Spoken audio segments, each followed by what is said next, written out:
என்னைக்குமே எனக்கு அந்த ஆசை விட்டு போல. ம். ஆக்டிங் தான் வந்து நம்மளுக்கு ஆக்சிடென்ட்டா நடந்த விஷயம். சரி. ஆனா டைரக்ஷன் வந்து அப்படி இல்ல.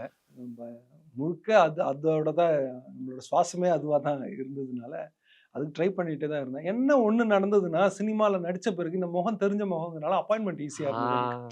ஸோ யார வேணாலும் ஈஸியா போய் அப்ரோச் பண்ணி கதை சொல்றதுக்கான ஒரு சூழல் இருந்தது. ஒரு ஒரு ஸ்டேஜ்ல வந்து கதை சொல்லி ரொம்ப டயர்ட் ஆயிட்டேன் நான். இதுக்கப்புறம் யாருக்கும் கதை சொல்லக்கூடாதுன்னு ஒரு முடிவு ம்ஹ்ம். எடுக்கும்போது, அ. அப்புறம் என்னோட எடிட்டர் பிரேம் அவர் ரொம்ப வருஷமா தெரியும். நாங்க ரொம்ப வருஷமா அதுக்கு முன்னாடி ஒர்க் பண்ணியிருக்கோம். அவரோட ஃப்ரெண்டோட ஃப்ரெண்ட் வந்து ஒரு படம் பண்ணலாம் அப்படின்னு சொல்லி வந்தாரு. அவரு யுகேல இருந்தாரு. நம்ம சென்னையில இருக்கும்போது யுகேல இருந்து ஃபோன் பண்ணுவாரு. நைட் பண்ணுவாரு. எனக்கு அப்பதான் கல்யாணம் ஆயிருந்தது. நைட் 2 மணிக்கு அடிப்பாரு ஃபோன். ம்.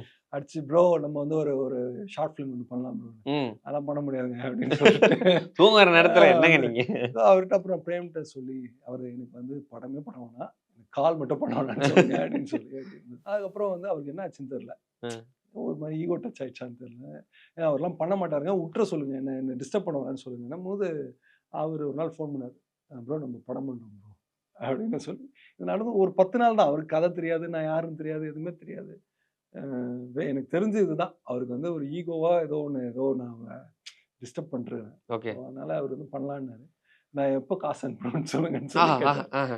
ஐயா இதெல்லாம் நீங்க யாராவது ஒரு ஆள போட்டு அவங்களுக்கு அனுப்புங்க. காசெல்லாம் நான் டீல் பண்ணல. நீங்க உங்களுக்கு நம்பகமான ஒருத்தர நீங்க புரொடக்ஷனுக்கு வச்சுக்கோங்க. நம்ம பண்ணலாம்னு சொல்லி அப்படி ஸ்டார்ட் ஆச்சு. ஓ! அவருக்கு கடைசி படம் பார்க்குற வரைக்கும் என்ன படம்னு தெரியாது அவருக்கு. அப்படி. ஆமா. ஆனா உங்க மேல அவ்வளோ ஒரு நம்பிக்கை. என் மேல நம்பிக்கையான்றது தெரியல. அ. படம் பார்த்துட்டு அதுக்கப்புறமா வந்து அவரு ஓகே. நல்லா ஹக் இப்பயும் 2 எல்லாம் மணிக்கு குடுத்தாரு. கால் பண்றாருங்களா? இப்பலாம் பண்றது இப்பல்லாம் பண்றது இல்ல. இல்ல அவர்ட்ட 2 அ. கண்டிஷன் சொன்னேன். அ. 1 இந்த இந்த காசுக்குள்ள நான் வரமாட்டேன். நீங்க அது ஏதாவது பார்த்துக்கங்க. இன்னொரு படம் முடியிற வரைக்கும் எனக்கு ஃபோன் ஓ! பண்ணக்கூடாது. 2 கண்டிஷன்ல 2 மணிக்கு எனக்கு ஃபோன் பண்ணாதீங்க அவ்ளோ. பண்ணக்கூடாது. எதுவா இருந்தாலும் நீங்க அவர்ட்ட பேசிக்கோங்க. ஓகே. ஈபிட்ட பேசிக்கோங்க. நான் அவர் மூலியமா நம்ம பேசிக்கலாம். அப்படி. அ எதுவா இருந்தாலும் நீங்க கேட்டுக்கங்க. என்ன சந்தேகமா இருந்தாலும் அவர்ட்ட கேட்டுங்க. இது பண்ணிக்கங்க. நான் அந்த ப்ராசஸ்ல என்ன டிஸ்டர்ப் பண்ணாதீங்க.